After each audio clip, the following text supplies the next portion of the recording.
যত কাণ্ড এখন বঙ্গ রাজনীতিতে, তাও আবার তিনটে অক্ষরকে ঘিরে। হ্যাঁ, আপনারা ঠিকই ধরেছেন যে আজকে সানডে স্পটলাইটে আমরা কি নিয়ে আলোচনা করব।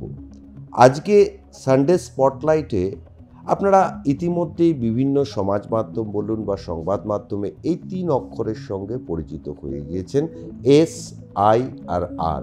হ্যাঁ, মাস্টারমশাই নন, কিন্তু মাস্টারমশাই পদবাচ্য বা মাস্টারমশাই সুলভই তার কার্যক্রম। ইতিমধ্যে নির্বাচন কমিশনের দৌলতে বঙ্গে শুরু হয়েছে, বা বঙ্গের বলা ভালো বাংলার বাড়িতে বাড়িতে ঘুরছেন মাস্টারমশাইরা SIR-কে নিয়ে। আর সেই SIR-কে কেন্দ্র করেই যত কাণ্ড এখন বঙ্গ রাজনীতিতে। আর সানডে স্পটলাইটে এই ৩ শব্দের, এখন ৩ শব্দ বলতে আমরা বাঙালিরা অনেক সময় ত্রিদেব ভাবি, ব্রহ্মা বিষ্ণু মহেশ্বর, কিন্তু এই SIR, কেউ বলছেন স্যার, কেউ বলছেন সাইলেন্ট ইনভিজিবল রিগিং, নানা মুনির নানা মত। কিন্তু কোনটা প্রকৃত মত, কি করবেন, কি করা উচিত না, কোন জায়গাটা থেকে বিষয়টা, এই সামগ্রিক প্রেক্ষাপটটা নিয়ে আজকে সানডে স্পটলাইটে আমি সৌমেন আর আমার অতিথি আজকে কলকাতা হাইকোর্টের বিশিষ্ট আইনজীবী এবং তৃণমূল কংগ্রেস নেতা শিবাশিস ব্যানার্জি। শিবাশিস বাবু, আপনাকে অনেক অনেক স্বাগত নিউজ পোল বাংলায়।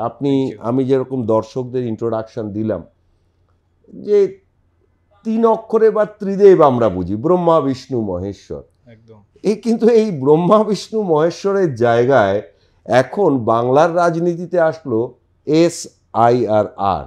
কিরকম ভাবে দেখছেন বিষয়টা? দেখুন, আমি এই বিগত ৩ দিন ধরে এটা নিয়ে বিস্তারভাবে মানুষের সাথে কথা বলছি, নিজেও যুক্ত রয়েছি। আপনি জানেন যে আমাদের national general secretary MP Abhishek Bandyopadhyay প্রত্যেকটা কনস্টিটুয়েন্সিতে ওয়ার রুম খুলতে বলেছেন। তো আমি নিজেও একটা ওয়ার রুমের সাথে যুক্ত আছি। সেখানে ইনফ্যাক্ট এখানে আসার আগেই আমি ওয়ার রুম থেকেই এলাম। তো যেটা আমি দেখছি যে এই যে BLO যারা, তাদের কাজ করতে কিন্তু অসুবিধা হচ্ছে। কারণ BLO এমন কিছু লোকজনদেরকে অ্যাপয়েন্ট করা হচ্ছে যারা নিজেরা কর্মজীবী, তারা কাজ করছেন, তারা তাদের কাজ সামলাচ্ছেন, তারপরে BLOর কাজ করছেন। অনেক জায়গায় আমরা খবর পাচ্ছি বা আমাদের কাছে রিপোর্ট আসছে যে BLOরা ঠিক টাইমে পৌঁছচ্ছেন না। অনেক জায়গায় আবার রাত্রেবেলা ৮টা-৯টার সময়ও BLOরা চলে যাচ্ছেন। স্বাভাবিকভাবেই সাধারণ মানুষের কিন্তু একটা অসুবিধার সম্মুখীন হতে হচ্ছে এই SIR-টাকে নিয়ে। না, এখানে আমার একটা পরবর্তী প্রশ্ন আপনার জন্য থাকছে। আপনি একাধারে যেমন আইনজীবী, দীর্ঘদিন আপনি আদালতে কলকাতা হাইকোর্টে দেখেন যে নানান মানুষ নানান সমস্যা নিয়ে, ফলে ওয়ার রুম আপনার কাছে নতুন ব্যাপারটা নয়, একদমই না। আপনি ওপেন এয়ার বরং ওয়ার রুমে বেশি অভ্যস্ত। হ্যাঁ। তো সেখানে একটা প্রশ্ন কিন্তু আপনার কাছে থেকেই যাচ্ছে যে ২০০২ সালেতেও কিন্তু এই SIR হয়েছিল পশ্চিমবঙ্গে, তখন এত হইচই হয়নি, এখন এত হইচই ব্যাপারটা কেন? দেখুন, আমার যেটা ব্যক্তিগত মত যে ২০০২ সালে কিন্তু NRC বা CA ব্যাপারটা ছিল না। আজকে কেন্দ্রে যে সরকার রয়েছে, তারা কিন্তু একটা পেছনে মোটিভ নিয়ে একটা এই SIR-টাকে করার চেষ্টা করছে।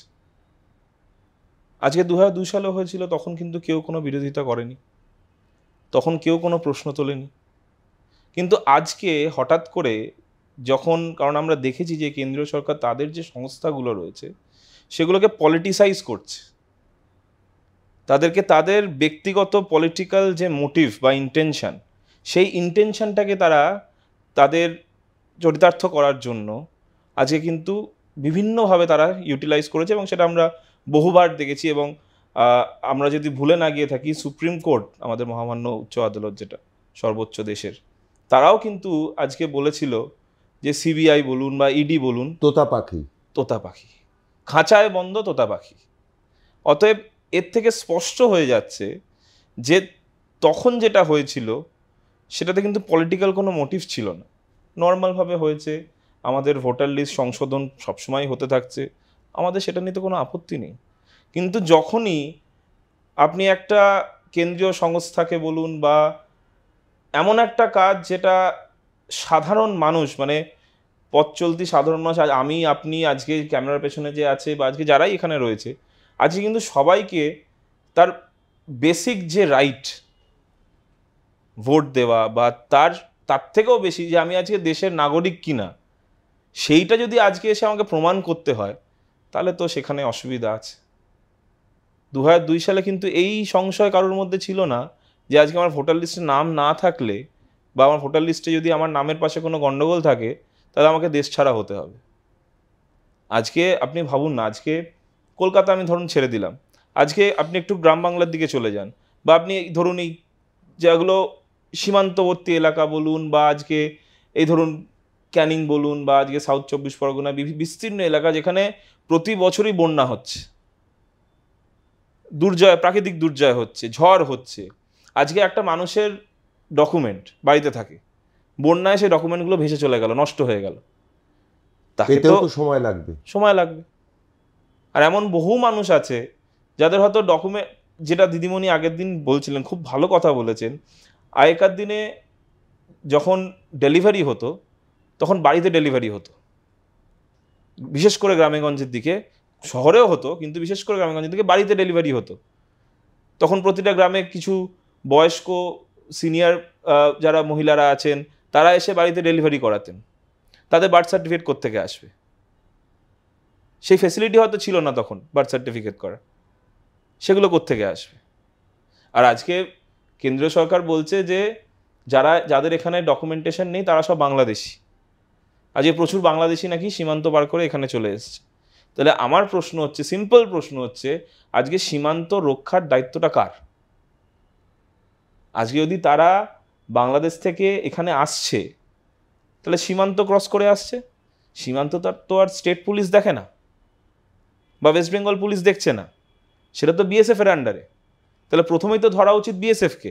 না, এখানে এই জায়গাটা একটু আপনাকে থামাচ্ছি, যে এইখানে কিন্তু দর্শকদের আরেকটা ইনফরমেশন দিতে চাই, যে দেখুন, মানুষ বিভ্রান্ত, মানুষ অনেকবার বহুবার কিন্তু লাইনে দাঁড়িয়েছে। এর আগে মানুষ নোটবন্দিতে লাইনে দাঁড়িয়েছে, তারপরে মানুষ আধার সংশোধনে দাঁড়িয়েছে, এখন আবার মানুষ কিন্তু সেই এসআইআর নিয়ে উদ্বিগ্ন রয়েছে। মানে ভারতবাসী কিন্তু একজন নাগরিক হিসেবে, দেখুন আজকে যখন আমরা এই অনুষ্ঠানটা করছি, কোথাও না কোথাও তো আমরা কোনো না কোনো পরিবারের সদস্য, প্রত্যেক পরিবারে কিন্তু একটা প্যানিক সিনড্রোম কিন্তু কাজ করছে। একদম। সেখানে কিন্তু আপনারা দেখবেন যে যারা পলিটিক্যাল সায়েন্স পড়েছেন, উচ্চ মাধ্যমিক স্তরে কিন্তু এখনও পড়ানো হয় বা প্রশ্ন আসে যে একজন নাগরিক আর বিদেশির মধ্যে পার্থক্য কোথায়। সেখানে উত্তর হিসাবে লেখা হয় নাগরিকের ভোটাধিকার আছে আর বিদেশির ভোটাধিকার নেই। তো এই জায়গার থেকেই আপনার কাছে আইনজীবী হিসাবে প্রশ্নটা রাখছি, যে যারা এতদিন ভোট দিয়েছেন, ভোটার কার্ডটা তো রাজ্য সরকার দেয়নি, একদম, ভোটার কার্ডটা তো দেশের নির্বাচন কমিশন, এবং তারা রাতারাতি ডি ভোটার হন কিভাবে দেখছেন আইনগতভাবে? দেখুন, এই কথাটা কিন্তু প্রথম তুলেছেন কিন্তু অভিষেক বন্দ্যোপাধ্যায়। তিনি কিন্তু সরাসরি বলেছেন যে আজকে যারা এসআইআর নিয়ে লাফালাফি করছে, আজকে বিগত যে ইলেকশনটা হয়েছে, এমপি ইলেকশন বলুন বা এমএলএ ইলেকশন বলুন, সেখানে তো শুধু তৃণমূল কংগ্রেস জেতেনি। সেখানে যারা আজকে কেন্দ্রে বসে আছে সেই সরকারের প্রতিনিধিরাও তো আজকে সেখানে আছে, তারা তো সেই ভোটারদের ভোটের নিরিখের ওপরই আজকে তারা জিতেছে। তাই অভিষেক বন্দ্যোপাধ্যায় একদম ঠিক কথা বলেছেন যে যদি আপনার মনে হয় যে এর মধ্যে ভুয়ো ভোটার আছে, তাহলে আপনি আগে পদত্যাগ করুন, আপনি আগে আপনার জায়গাটা ছেড়ে দিন। আপনি বলুন যে না, ঠিক আছে, এসআইআর করছি, আমার মনে হচ্ছে এখানে ভুয়ো ভোটার আছে, তাহলে আমি যে আজকে এই ভোটারদের ওপর ভর করে আমি আজকে জিতে আজকে আমি এমপি হয়েছি, এমএলএ হয়েছি, আমি তাহলে এই পোস্ট থেকে রেজিগনেশন দিলাম। অভিষেক বন্দ্যোপাধ্যায় বলেছেন, তো ওপেন চ্যালেঞ্জ করেছেন বিজেপির যারা এমপি এমএলএরা আছেন যে আপনারা ছাড়ুন, তারপরে আমরাও ছেড়ে দেবো, ফ্রেশ ইলেকশন হোক, দেখি কে যেতে। দেখুন, দ্বিচারিতা করলে মানুষ সেটাকে ভালো চোখে নেয় না।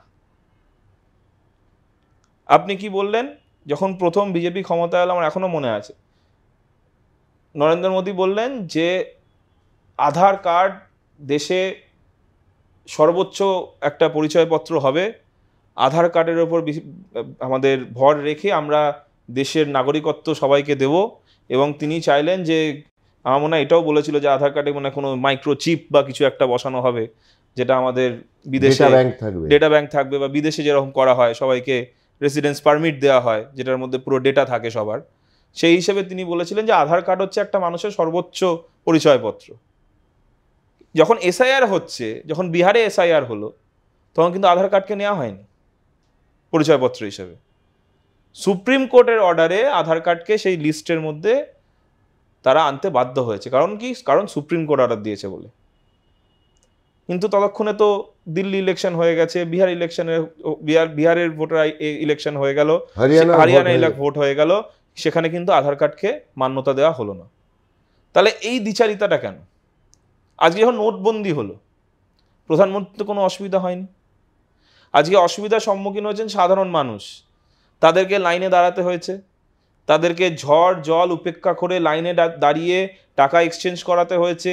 কত লোক আমরা দেখেছি ওই লাইনে দাঁড়িয়ে মারাও গেছেন, বা ওই টেনশনে মারা গেছেন। তিনি কি বলেছিলেন যে নোটবন্দি যদি হয়ে যায় তাহলে টেররিস্টরা যেটা ফান্ডিং পায় সব বন্ধ হয়ে যাবে। কিন্তু যখন ডেটা বেরোলো, তখন আমরা কি দেখলাম যে 99.99% টাকা যেটা ছিল সেটা আবার ব্যাক করে চলে এসছে, তার থেকে বেশি এসছে। তাহলে আমার লাভটা কি হলো? সাধারণ মানুষকে এই যে পীড়া যন্ত্রণার মধ্যে দিয়ে যেতে হলো, তার দায়টা কে? তাহলে এতগুলো মানুষ যে মারা গেল, তার দায়টা কে নেবে? আচ্ছা, রাজ্যের এবার একটা প্রশ্ন আসছে যে রাজ্যের যারা প্রধান বিরোধী দল, মানে আমি বিজেপির পক্ষ কথাই বলছি, তারা বলছেন যে আপনাদের দল এবং আপনাদের সরকার পরোক্ষে পৃষ্ঠপোষকতায় আপনারা বাংলাদেশিদের আশ্রয় দিয়েছেন এই বাংলার বুকে, তার জন্যই নাকি বাংলাদেশের জনবিন্যাস বদলে যাচ্ছে। মানে বাংলাদেশের মতলব পশ্চিম বাংলার জনবিন্যাস বদল এসছে, তার জন্য এসআইআর দরকার। কিন্তু আমার প্রশ্ন হচ্ছে এই জায়গাটা, এটা যদি প্রেক্ষাপট হয়, তাহলে দ্বিতীয় প্রেক্ষাপট হচ্ছে যে মানুষগুলো মারা যাচ্ছেন আতঙ্কে, যে মানুষগুলো এখনও বিনিদ্র রজনী যাপন করছেন বাড়ির নিভৃত গৃহকোণে, তাদেরকে কিভাবে আপনারা কনফিডেন্সে আনবেন? দেখুন, যারা মারা যাচ্ছেন, প্রথম কথা হচ্ছে তাদেরকে কনফিডেন্সে আমাদের আনতে হচ্ছে না। কারণ যারা মারা গেছে তারা তো একটা ভয় ভীতি নিয়ে মারা গেছে, আতঙ্কে, সেটা ছেড়ে আতঙ্কে। তাদের যারা পরিবারের লোকজন আছে, হ্যাঁ, এই বৃহত্তর জনগণ যারা, তাদের পরিবারের লোক বলুন বা তাদের আশেপাশে যারা আছে, তারা এমনিতেই এই ঘটনাগুলো দেখে তারা নিজেরাই তেতে যাচ্ছে। তারা উল্টে আমাদের এই যে আন্দোলন, যেটা মমতা বন্দ্যোপাধ্যায়, অভিষেক বন্দ্যোপাধ্যায়ের নেতৃত্বে শুরু হয়েছে, এই আন্দোলনে তারা আরও তাদের নিজের ইচ্ছায়, সদিচ্ছায়, যারা হয়তো কোনোদিন কোনো রাজনীতি করেনও নি, আজকে এই ঘটনাগুলোর পর তারা আরও নিজেদের ইচ্ছে, নিজেদের সদিচ্ছে, নিজেদের ভালোবাসার তাগিদে আরও এগিয়ে আসছেন যে না, আজকে এই যে অনাচার হচ্ছে বাংলার মানুষের প্রতি, দেশের মানুষের প্রতি, সেই অনাচারের বিরুদ্ধে আজকে কে দাঁড়িয়ে রয়েছেন? মমতা বন্দ্যোপাধ্যায় দাঁড়িয়ে রয়েছেন। কে দাঁড়িয়ে রয়েছেন? অভিষেক বন্দ্যোপাধ্যায় দাঁড়িয়ে রয়েছেন। এবং তাদের হাতকে শক্ত করতে এবং তাদের যে লড়াই, সেই লড়াইটাকে এগিয়ে নিয়ে যেতে তারা কিন্তু আজকে নিজের ইচ্ছায় আজকে কিন্তু তারা এসে তাদের সাথে পায়ে পা মেলাচ্ছেন। এবং এইটা দেখে আমাদের আরও ভালো লাগছে যে আজকে বিজেপি যেটা ভেবেছিল যে মানুষের মনে একটা ভয় ভীতি ধরিয়ে দেবে, ভয় ভীতি ধরিয়ে দিয়ে তাদের যে একটা, কি বলবো, মানে এই ভয় ভীতি দিয়ে তারা হয়তো অনেক ভোট পেয়ে যাবে, এটা তাদের একটা মতলব ছিল। কিন্তু এটা কিন্তু বুমেরাং হচ্ছে। সাধারণ মানুষ কিন্তু এটা ভালো চোখে নিচ্ছে না। উল্টে সাধারণ মানুষের কাছে আমরা যারা তৃণমূল কংগ্রেসের গ্রাসরুট কর্মী, আমরা যারা মাটিতে কাজ করি, আরও আমরা দেখতে পাচ্ছি যে সাধারণ মানুষ যারা হয়তো কোনোদিন রাজনীতির সঙ্গে যুক্তও নয়, যারা হয়তো কোনোদিন রাজনীতি করেন না, বোঝেন না, হয়তো শুধু ভোটের দিনে এসে ভোট দিয়ে চলে যান, তারা কিন্তু আরও আমাদের সাথে কানেক্ট হচ্ছে। তারা আর তাদের জিজ্ঞাসা থাকছে, প্রশ্ন থাকছে, এবং আমরা যখন বাড়ি বাড়ি গিয়ে মানুষকে বোঝাচ্ছি যে আপনারা ভয় পাবেন না, আমরা আপনাদের পাশে আছি, দল আপনাদের পাশে আছে, মমতা বন্দ্যোপাধ্যায়, অভিষেক বন্দ্যোপাধ্যায় আপনাদের পাশে আছে, তখন কিন্তু তারা একটা আশ্বস্ত, তারা একটা সেফ ফিল করছে। এবং আমি এটা দৃঢ় বিশ্বাস আমাদের, বা আমি বলুন বা আমাদের যারা দলের কর্মীরা আছে, আমাদের এটা দৃঢ় বিশ্বাস যে এসআইআর বিজেপি করার ফলে আমাদের 2026-এ ইলেকশনের যে রেজাল্ট সেটা আরো ভালো হবে। না, এখানে আমার একটা প্রশ্ন আছে আইনজীবী হিসেবে আপনার কাছে, যে ধরুন আমি সঞ্চালক মনে করুন, আমার নামটা কাটা গেল এসআইআর, আপনি আইনজীবী, তাহলে আমার কি কোনো অধিকার আছে বা আমার কি কোথাও আদালতের দ্বারস্থ হওয়ার জায়গা 100 বার। আছে? সেই জায়গাটা একটু দর্শক। প্রথমেই নাম কিন্তু ওইভাবে কিন্তু কাটতে পারবে না। আজকে স্ক্রুটিনি হবে, স্ক্রুটিনি হওয়ার পর যদি কোথাও দেখে গরমিল আছে তাহলে ডকুমেন্টেশন চাওয়া হবে, এবং এই ডকুমেন্টেশনটা যখন প্রোভাইড করা হবে তারপরে তাদেরকে জিজ্ঞেস করা হবে যে আর কোনো ডকুমেন্টেশন আছে কিনা। তার একটা হিয়ারিং টাইপের বলতে পারেন, ইনফর্মাল হিয়ারিং হবে। সেখানে যদি কোনো কিছু অসুবিধা হয় তারপর নাম কাটার ব্যাপার। কিন্তু আমরা এটা সেইভাবেই এগোচ্ছি যে প্রথমত যখন নাম নেওয়া হচ্ছে বা ডকুমেন্টেশন দেওয়া হচ্ছে, আমাদের যারা কর্মীরা আছে সব জায়গাতে তারা এই যে প্রসেসটা এটা কিন্তু একদম হাতে ধরিয়ে সবাইকে করিয়ে দিচ্ছে। যেখানে কোনো সংশয় হচ্ছে সেখানে অল্টারনেট যে ডকুমেন্টেশন সেগুলো যাতে করা যায়, সেগুলো যাতে অ্যাভেলেবেল থাকে, সেগুলো ব্যবস্থা করে দিচ্ছে। এরপরেও যদি কিছু না হয় তখন সেটা আদালতে দ্বারস্থ হতে হবে। এইখানটা একটা কিন্তু দর্শকদের একটা ইনফরমেশন আমরা দিয়ে রাখি যে দেখুন, মানে এটা নিয়ে প্যানিক আপনারা হবেন না, এটা নিয়ে আপনারা কোনো হঠকারী সিদ্ধান্তও নেবেন না। বিএলও যেমন আপনাদের বাড়িতে আসছে তেমন আসুক, বিএলওকে আপনারা সহযোগিতাই করুন। কেননা প্রত্যেকটি রাজনৈতিক দল, সেটা তৃণমূল কংগ্রেস বলুন, সেটা অন্য যে কোনো রাজনৈতিক দলই বলুন, প্রত্যেকে চাইছে যে একজন বৈধ ভোটারের যাতে নাম না কাটা যায়।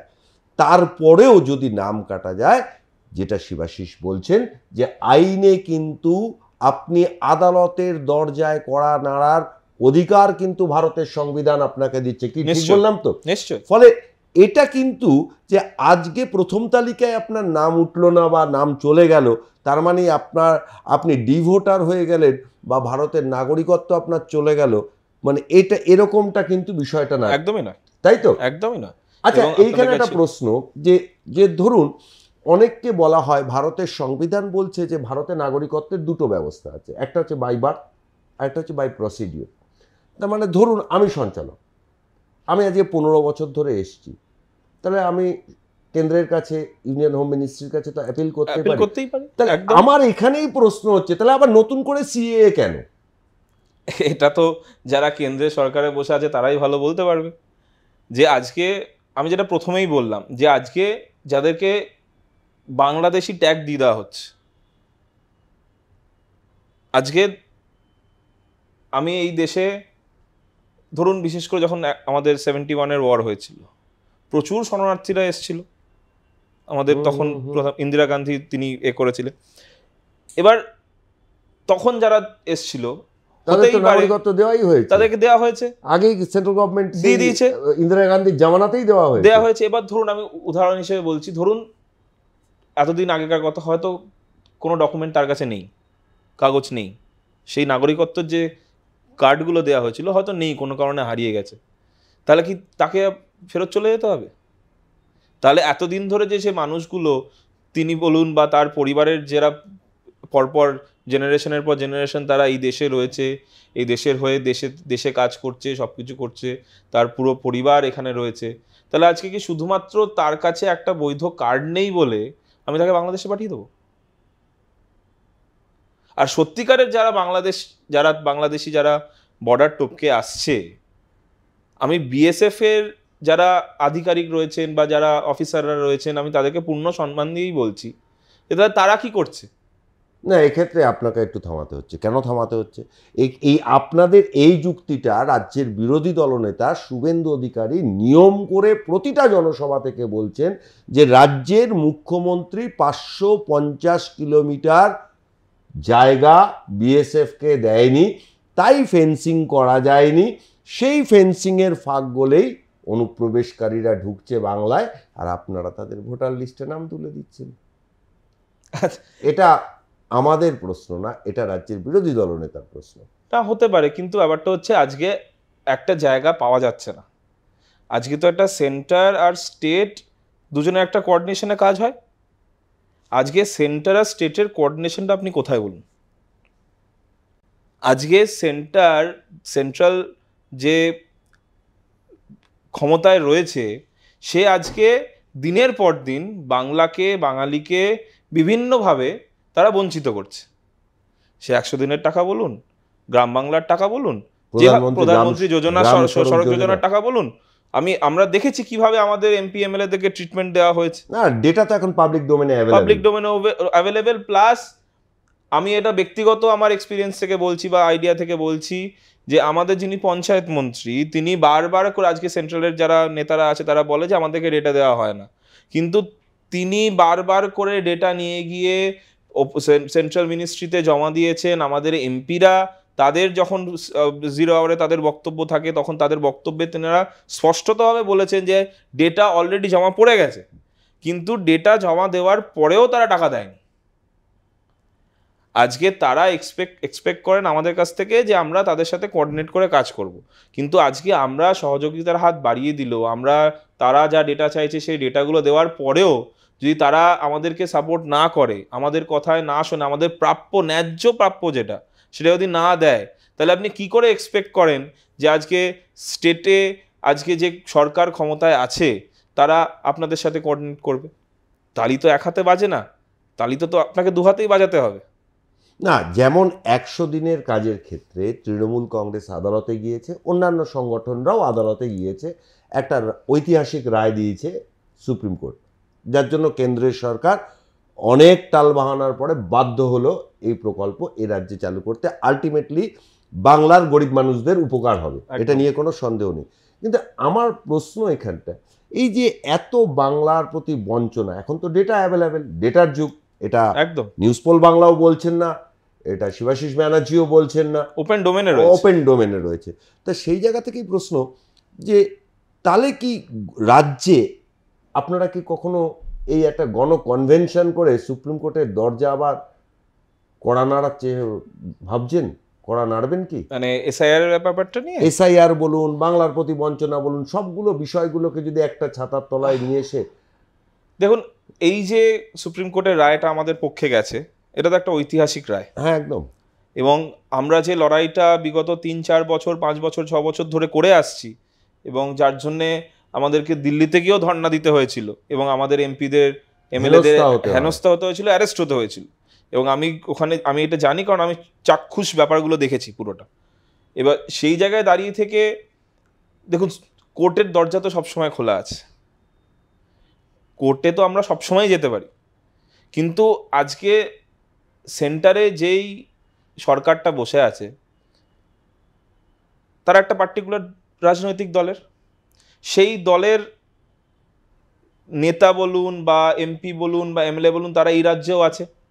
এবং আমার খারাপ লাগার জায়গাটা এখানেই যে আজকে দিনের শেষে তারা যখন ভোট চাইতে যান, তারাও তো সেই সাধারণ মানুষের কাছেই ভোটটা চাইতে যান।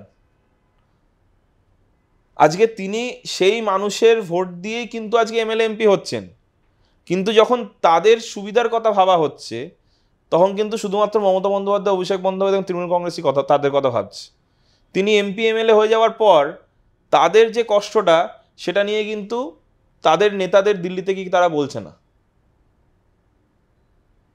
আজকে মমতা বন্দ্যোপাধ্যায়ও কিন্তু বিরোধী দলনেত্রী ছিলেন,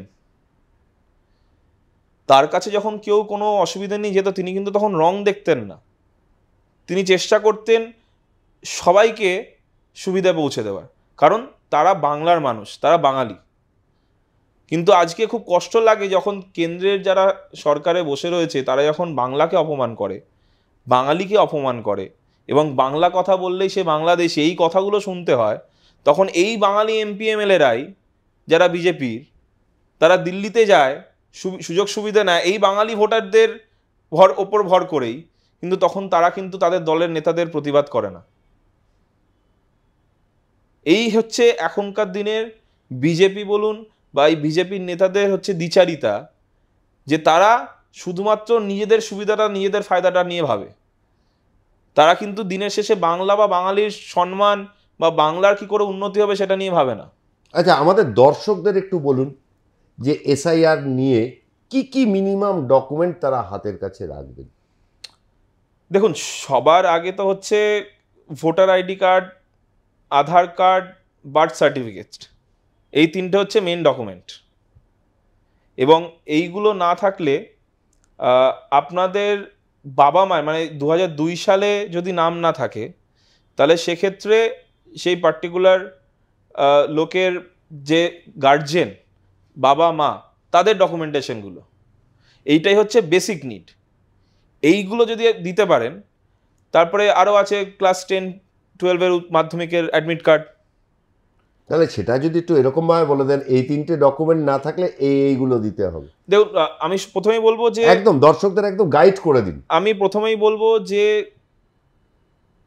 আধার card, voter ID card, birth certificate এবং ক্লাস 10-এর মানে যেটা আমরা মাধ্যমিক বলি বা আইসিএসসি যে হোক, তার যে অ্যাডমিট কার্ড, এই ডকুমেন্টসগুলো প্রথমে রাখতে হবে। এবং যাদের 2002 সালের লিস্টে নাম নেই, তাদের ক্ষেত্রে তাদের বাবা মায়ের ডকুমেন্টসগুলো এগুলো হ্যান্ডি রাখতে হবে। এইগুলো হচ্ছে বেসিক রিকোয়ারমেন্ট ডকুমেন্টগুলো। এইগুলো যদি থাকে, বাড়ির দলিল সেখানে যদি নাম থাকে, এই জিনিসগুলো বেসিক থাকলে আমার মনে হয় না কোনো অসুবিধা বা চিন্তা করার কোনো ব্যাপার থাকে। এগুলো হচ্ছে বেসিক লিগাল যেগুলো ডকুমেন্ট, বেসিক ক্রাইটেরিয়া যেগুলো। এরপর যদি কখনো স্ক্রুটিনি হয় বা কোনো প্রশ্ন ওঠে, তখন আরও ফার্দার কিছু ডকুমেন্ট আছে, সেগুলো আমাদের ওই সময় জানা যাবে যে কী ডকুমেন্টস তারা চাইবে সেগুলো। সেক্ষেত্রে তারপরের স্টেজে তখন ওগুলো আমার মনে হয় এই ডকুমেন্টস যেগুলো আমি বললাম, এইগুলো থাকলে আমার মনে হয় না কোনো চিন্তা করার কারো কোনো ব্যাপার আছে। রাজনীতিতে সূত্রপাতটা কিভাবে হয়েছিল? মানে পড়াশোনার পাশাপাশি আইন প্রফেশন, কিন্তু রাজনীতিতে আসাটা কেন? রাজনীতিতে তো বলে লোকে থ্রেশহোল্ডস অফ ক্রিমিনালস, এই যে একটা কথা আছে। আমার বাড়িতে চিরকালই একটা কংগ্রেস ঘরানার বাড়ি। আমার ঠাকুরদা বলুন বা আমার বাবা বলুন, সবাই রাজনীতির সঙ্গে যুক্ত ছিলেন। সেখান থেকেই বাড়ির একটা মানে রাজনীতির উত্তাপটা ছোটবেলার থেকেই ছিল। ইনফ্যাক্ট যেহেতু কংগ্রেস ঘরানা ছিল বা বাড়ির লোকজন সবাই কংগ্রেসের সাথে ছিলেন, মানে আমি যেই ঘরে থাকতাম, মানে আমার জেঠুর সাথে, মানে আমার বাবা মায়ের পর আমার জেঠুই আমার কাছে সব কিছু, মানে ওনার হাতেই পড়াশোনা বলুন, ওনার কাছেই করতাম, ওনার ঘরেই মানে বড় হয়ে ওঠা। ওনার ঘরে একটা বিশাল বড় একটা খাটের ওপরেই ইন্দিরা গান্ধীর ছবি ছিল। ছোটবেলার থেকে, জন্মানোর পর থেকে ওনাকে দেখেই বড় হয়েছি ঘরে। তারপর আস্তে আস্তে যখন মানে কি বলবো, রাজনীতি অল্প অল্প বুঝতে শিখলাম পড়াশোনা করার পর, বা বলুন মোটামুটি স্কুল লাইফের শেষের দিকে 11-12 থেকেই মোটামুটি অ্যাক্টিভলি নিজের এলাকায়, নিজের কনস্টিটিউয়েন্সিতে টুকটাক মিছিল করা, ক্যাম্পে বসা ইলেকশনের দিন। তখন তো আর ক্যাম্পের কি ইম্পর্টেন্স জানতাম না। তখন ক্যাম্পে বসে বাবাকে বলুন বা পাড়ার যারা সিনিয়র কাকু দাদুরা ছিল তাদেরকে হেল্প করা, একটু লিস্টের নাম দেখে দেওয়া, এইগুলো করতাম।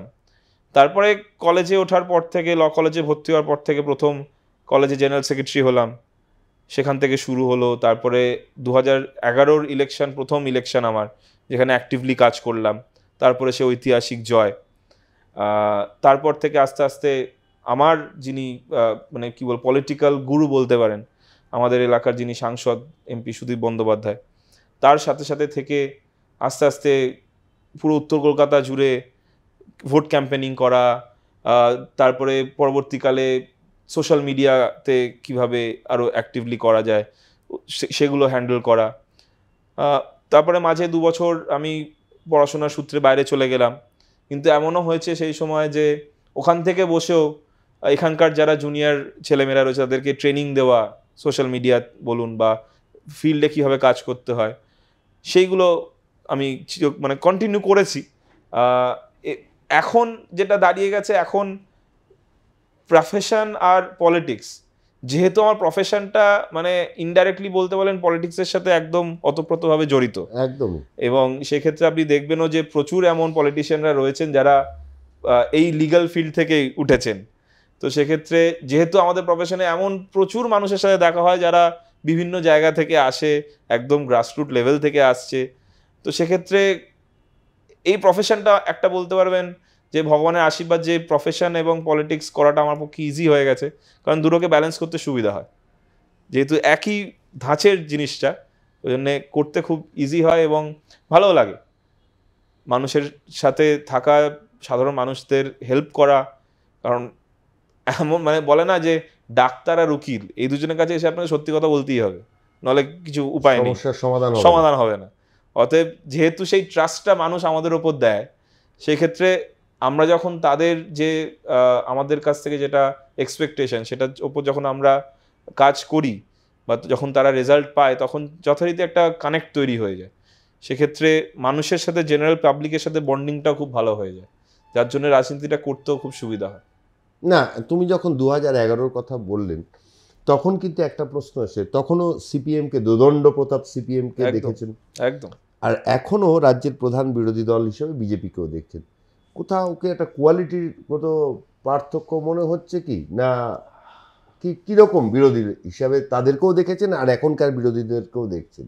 দেখো, একটা বেসিক ডিফারেন্স যেটা হচ্ছে, সেটা হচ্ছে সিপিএম কিন্তু ধর্মের নামে রাজনীতি করতো না।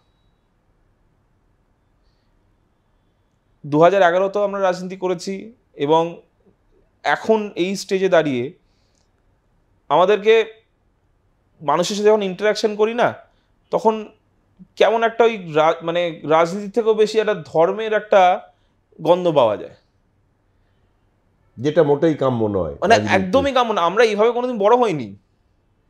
মানে আমরা যখন স্কুলে পড়তাম, আমাদের গ্রুপ যেটা ছিল, সেখানে 10-12 জনের মধ্যে 3-4 জন মুসলিম থাকতো, 2 জন শিখ থাকতো, আমরা বাকি বাঙালিরা থাকতাম। এবং যখন ঈদ আসতো, মানে আমাদের মানে স্কুলে তো একটু দুষ্টুমি করতাম, লাস্ট বেঞ্চে বসে, মানে যখন ঈদের পরের দিন যখন বন্ধুরা আসতো, সব ভালো মন্দ খাবার নিয়ে আসতো, মানে লাস্ট বেঞ্চে বসে একসাথে সবাই মিলে বসে ওই খাবার খাওয়া হতো।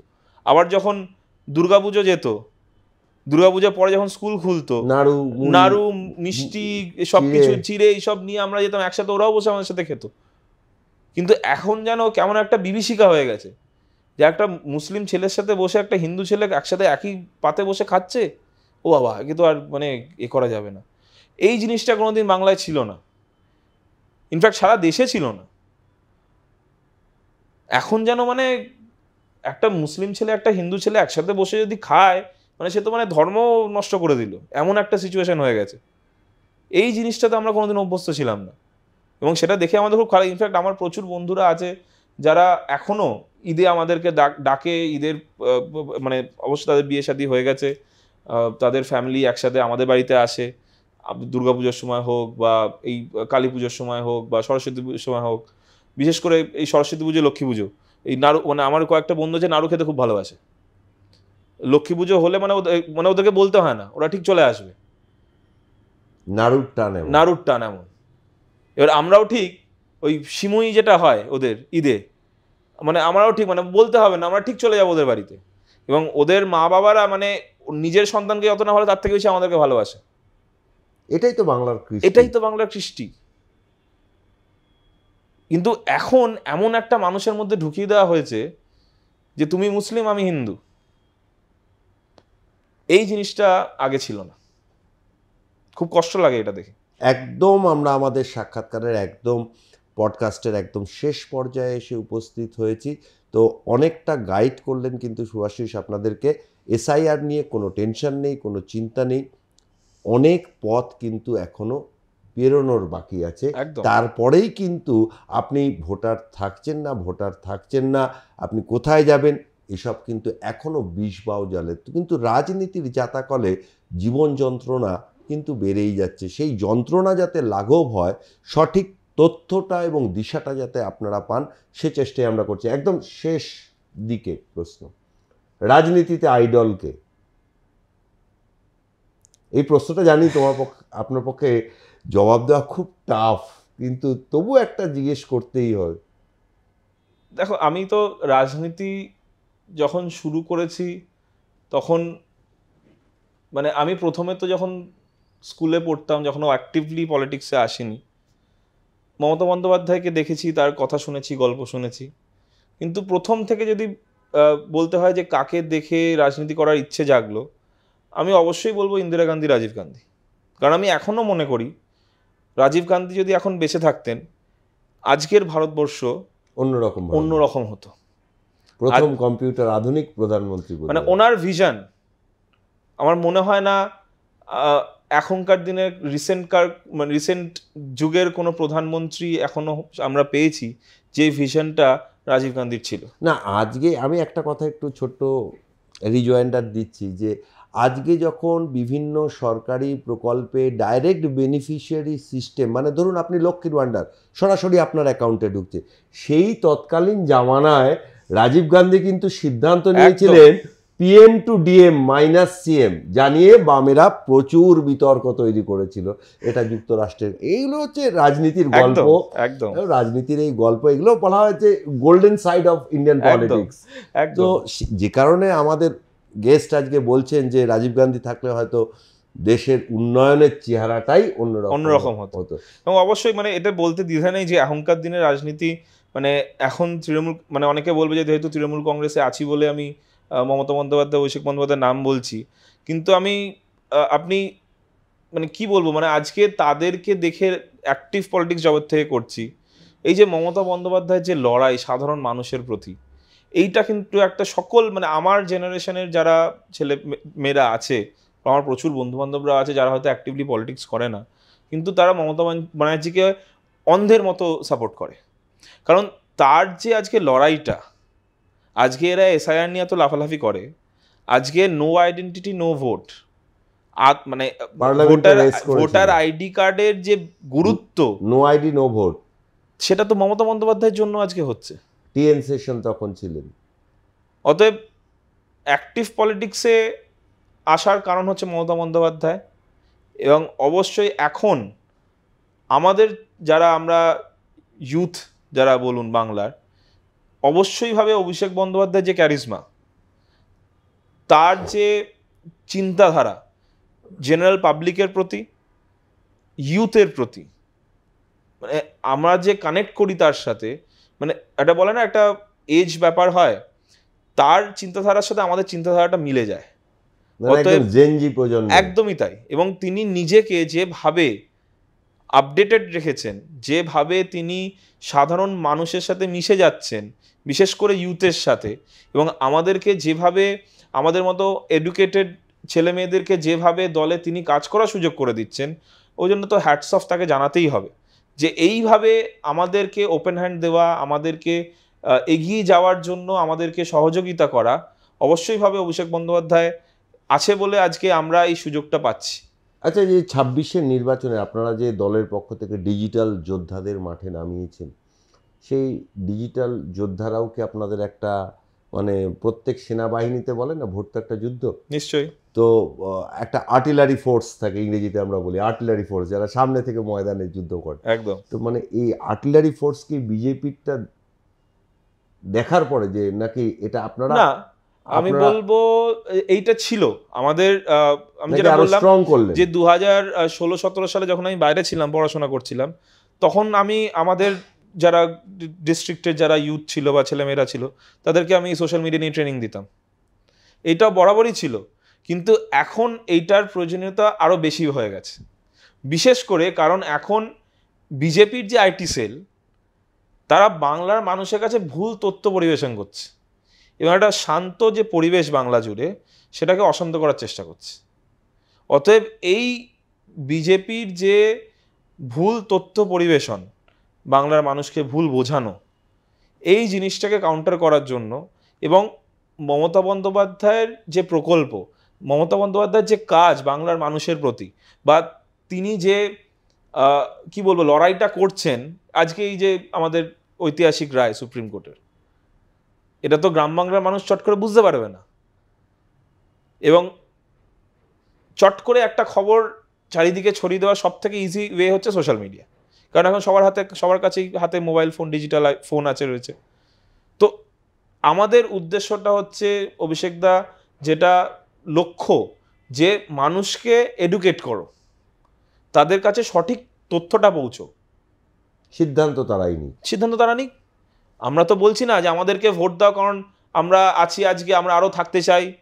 আমরা তথ্যের ওপর বেস করে ভোট চাইছি। দুটোই তুলে ধরছি। ইউ জাজ।